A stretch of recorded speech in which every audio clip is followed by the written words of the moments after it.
So Martha, yeah, can you just give us a little bit of an insight really for children that don't have access to the outside space and maybe, you know, don't have the facility to go outside as often as everybody else? So any advice or tips you can give for parents there? Yeah, so I think if you live in a very reduced space and you don't have a lot of access to outdoors, there's a couple of things you can do. One of them is it can be a massive sensory overload to all be living in close quarters together. And it's really important to try and give children and adults, but particularly for children, a space that I call it a quiet space.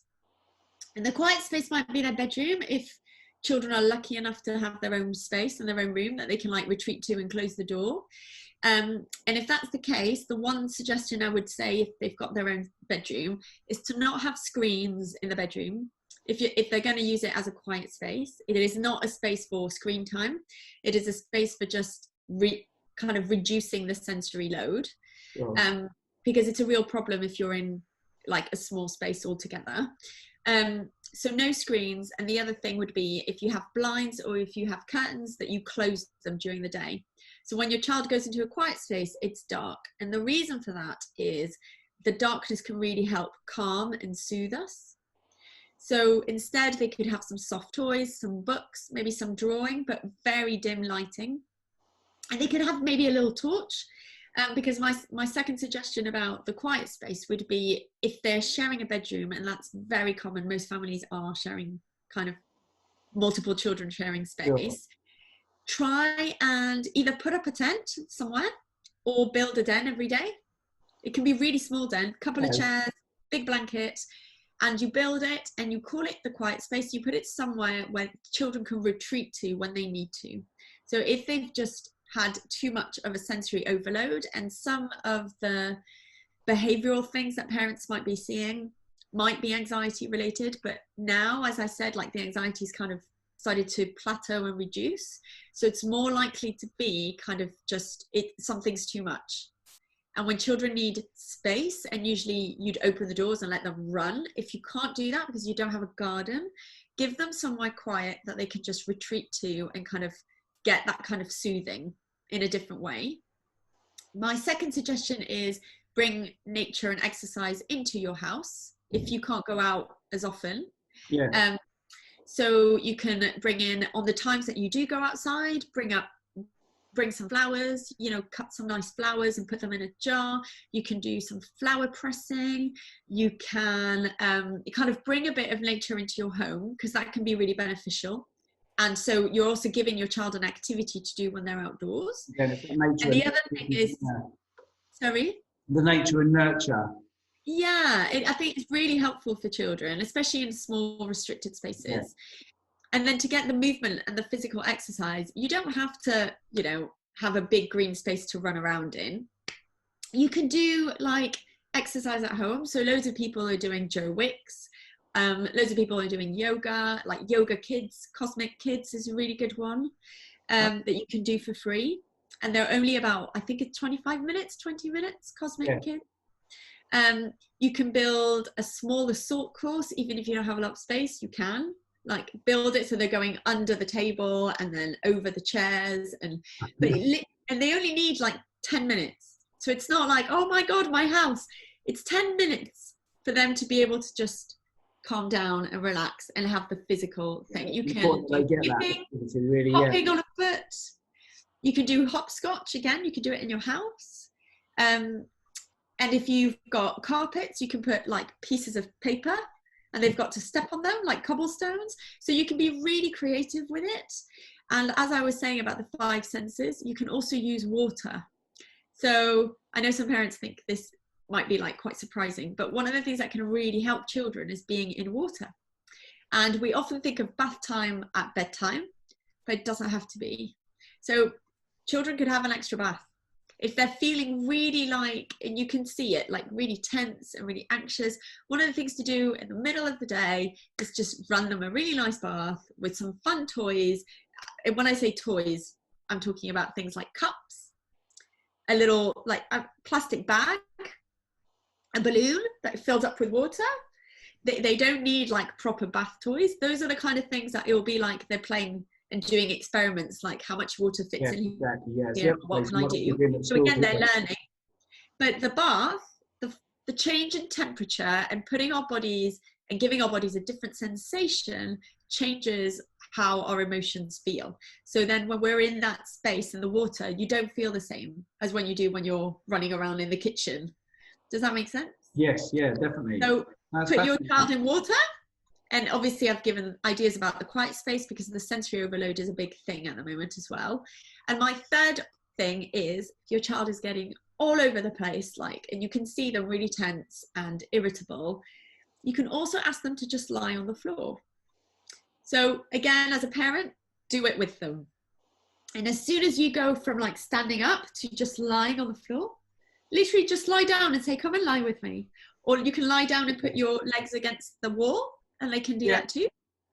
Just sit with your legs against the wall for only like 2 or 3 minutes. Doesn't have to be long. You will notice your child completely changes, because there is something about changing our like bodily posture that transforms how we're feeling, like emotionally. Relaxation, yeah. Yeah. So I mean, there are also lots of relaxation things that you can do, mindfulness exercises. But I think if your child is feeling really like tense, and obviously we're talking about how to get some of that physical energy out of your child, but within a small space, then those are the things that I suggest. Much more sensory.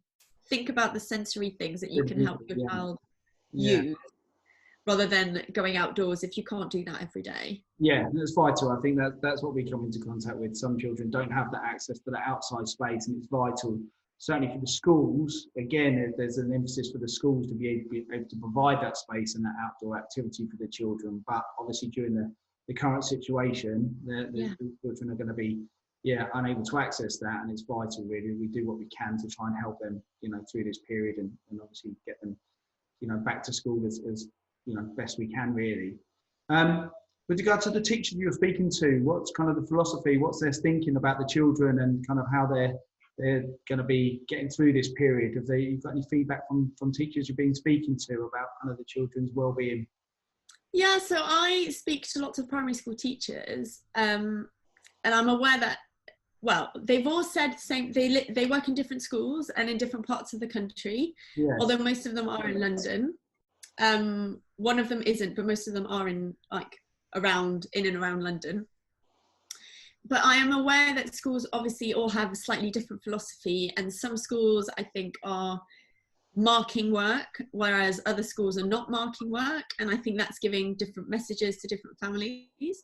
What teachers have said to me is, and it's also kind of my professional point of view, that the children are not, what children are going to remember about lockdown is how they feel in their homes.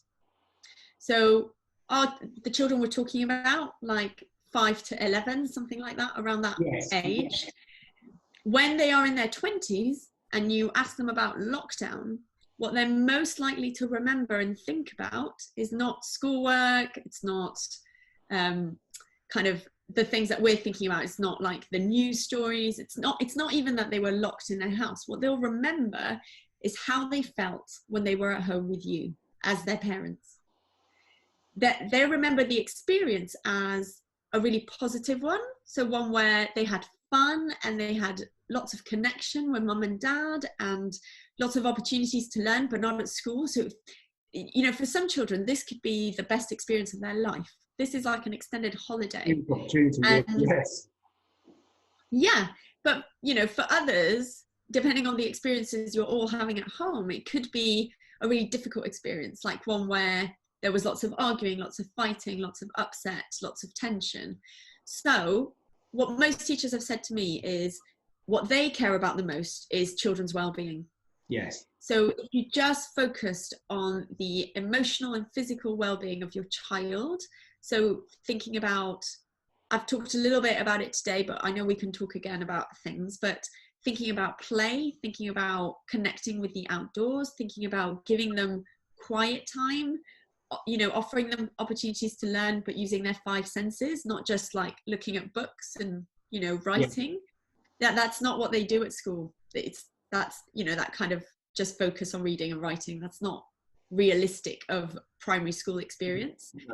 So if you just think about that and you focus on their emotional well-being, and if they're having a really tough time, kind of maybe flexibly consider how much schoolwork they need to do that day versus how much time you can spend offering them play and helping them feel calm, because children really struggle to learn if they're feeling anxiety or if they're feeling anger.